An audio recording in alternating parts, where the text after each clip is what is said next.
PlayStation 5 was finally officially announced in October 2019, and it's going to be cradled in our arms sometime near the end of 2020.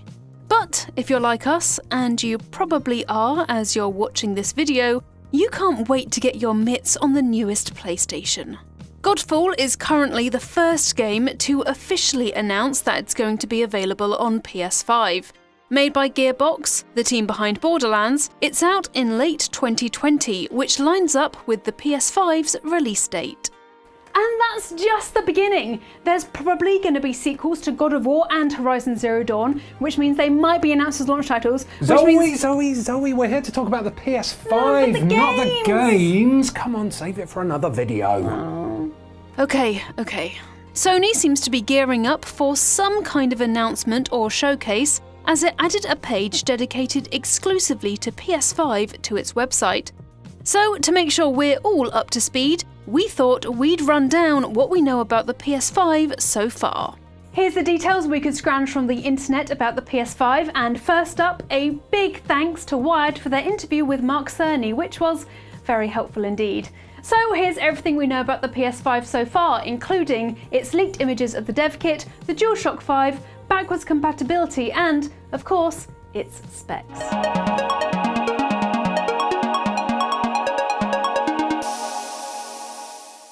Right, let's look at the innards of this thing. Ugh, do you have to use such a gross metaphor? What? Thanks for asking. Yes. To kick us off, the PS5 will have an AMD Ryzen CPU based on the third generation of the Ryzen chips with 8 cores. DudeManGuy301 on Reddit says that, broadly speaking, that means we should expect 60 to 70% better CPU performance with this new chip. The PS5 GPU is going to be a custom AMD Navi that'll include ray tracing acceleration in the GPU hardware, according to Mark Cerny himself, lead system architect of the PS4. Plus, the console will have a solid-state drive, otherwise known as SSD, rumoured to be 2 terabytes big. That shortens the loading time from 15 seconds to a tiny 0.8 seconds, as demonstrated on the PS4's Spider-Man in May 2019 at a Sony Investor Relations meeting. So prepare for multiple hot beverages to go cold, because with loading screens that quick, unlike the PS4, you won't have time to drink them.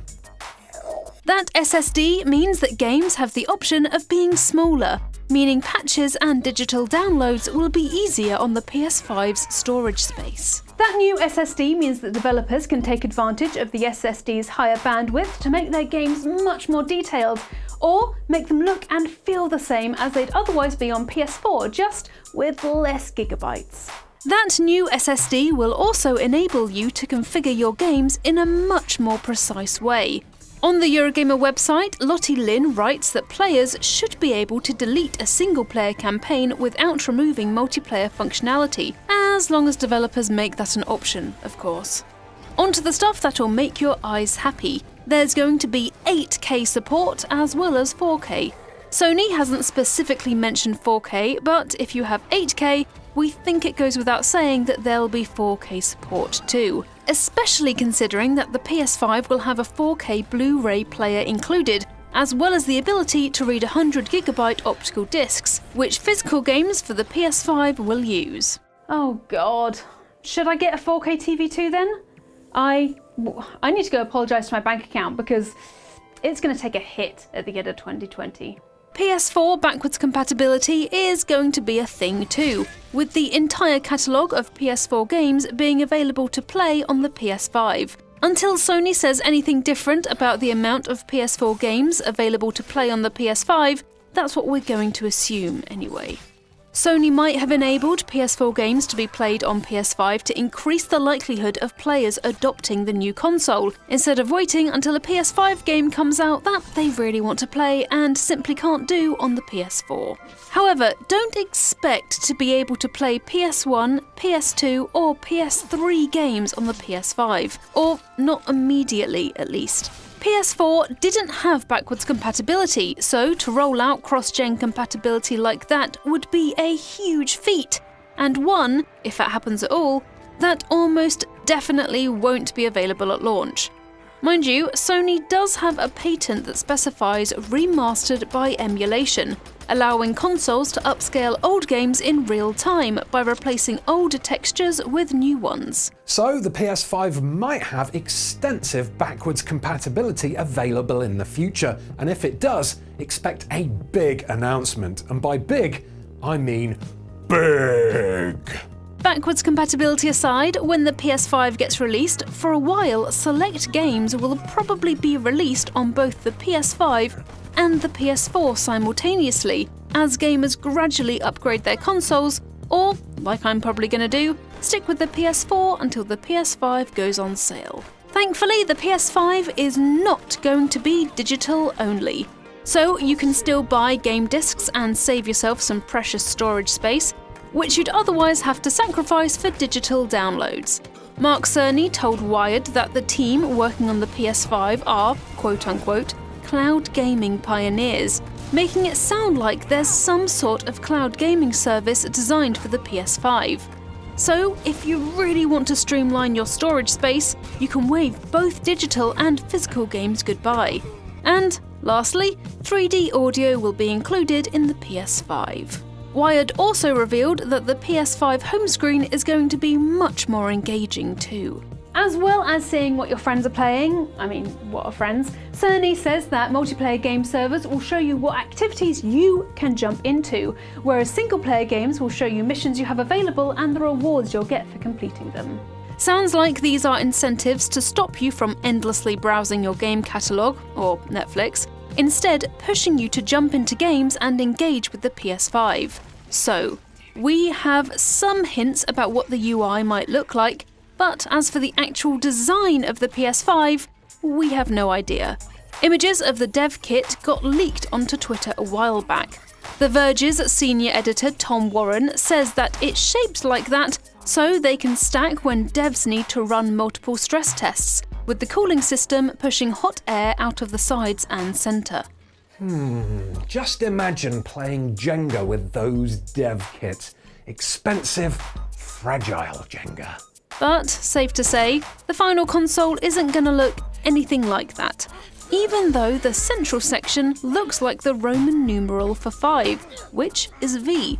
That Roman numeral might be incorporated into the design somehow, but for now, the PS5 design remains a guessing game.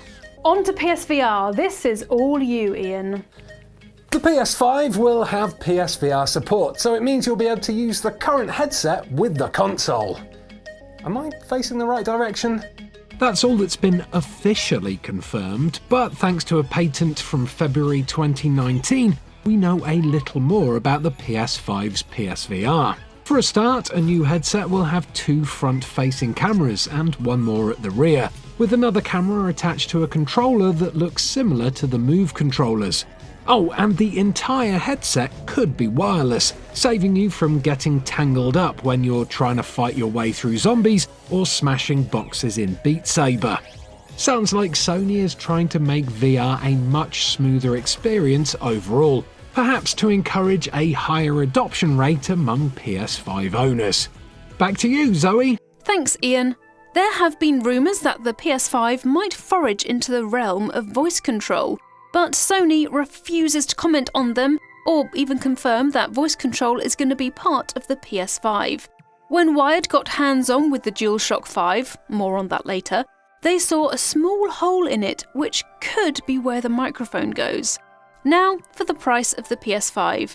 Bad news, for now, it's anyone's guess. Hiroki Totoki, Sony's chief financial officer, implied in a third-quarter earnings call that Sony are waiting to price the PS5. One of the things they're going to be looking at is how Microsoft prices the Xbox Series X. Whether the PS5 is going to be released at $399 or $349 remains to be seen, though we'd reckon you should expect it to be a bit higher, possibly around the $499 or £449 mark. Okay, on to the Dualshock 5, or whatever the PS5's controller ends up being called. A whole bunch of features are being added to the controller, the first of which being haptic feedback. Wired got hands-on with the controller and mentions that you can really sense the difference, mentioning sand feeling slow and sloggy, or feeling a bouncing sensation when crossing a wooden bridge. And it's time to wave goodbye to the light bar as, according to a patent from November 2019, it's long gone. VentureBeat mentions in its coverage of the patent that this light bar is used to track the controller in PSVR games, so that means its absence probably reflects changes to the way the PSVR works with the PS5. As a whole, the controller is apparently weightier than the Dualshock 4, with a USB-C charging port to accommodate the bigger battery. And the addition of larger adaptive triggers gives you the option of changing the levels of resistance you feel when playing different games. So, shooting a gun is a big change from, say, the gradual increase in tension you'll discern through the controllers as you pull a bowstring back. And that's what we know about the PS5, PSVR and the DualShock 5 so far. Hit like if you found this video informative and subscribe to Eurogamer for more videos about gaming. We release a brand new video every single day here on Eurogamer, so there's always plenty of stuff to watch. Plus, if all the talk of the PSVR got you excited, a new episode of Ian's VR Corner goes up every Sunday for your enjoyment. Now, if you'll excuse me, I need to go wistfully think about the God of War and Horizon Zero Dawn sequels that are hopefully going to appear on the PS5. Excuse me.